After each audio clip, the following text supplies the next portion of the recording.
freedom. Numbers 31.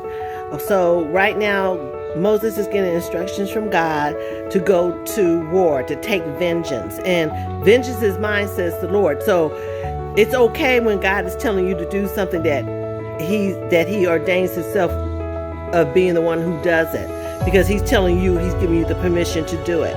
So it's okay. So God told the children of Israel to go ahead and take the Midianites. So as he goes to go take them, he's got to be prepared for war. So he takes 1,000 men from each tribe. There's 12 tribes, that's 12,000 people.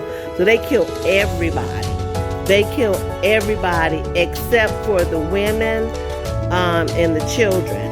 And they took it's called booty, but it's treasure. When you hear the word booty in the Bible, they talk about treasure.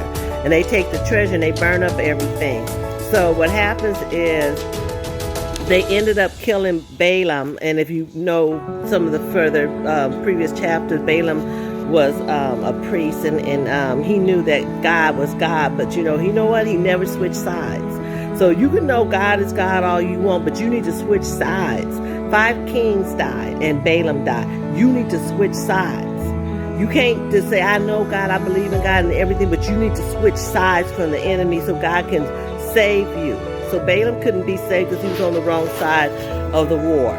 So they took all the women and stuff, and they had treasure. They burned up everything there. Moses, when the captains came back, Moses was really mad at them because he was like, why are you bringing these women here and these kids? He said, so what they had to do, they had to kill all the young men and all the women who knew a man. They had to kill them. They only kept the virgins.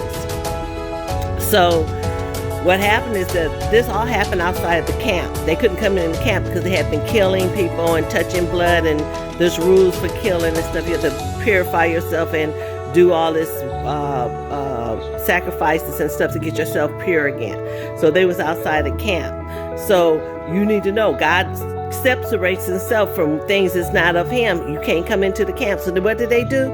They did get themselves pure. They did everything they were supposed to do outside the camp, but everything that was that they did, was the blessing is they had enough sense to say, we still want to be with God, even though we got it wrong and we did something we shouldn't have did. They wanted to atone. And how do we atone now? He said, present yourself as a living sacrifice. We are the atonement. We are the sacrifice. We are the living sacrifice for God. So we don't have to do all them sacrifices no more, because we are the living sacrifice. So we just go to God and say, I want to get it right. And we are the sacrifice. So he accepts us, and we are to go on in our life in God, fearfully made in him, and knowing that it's all right that we made a mistake because he forgave us. God is a forgiving God.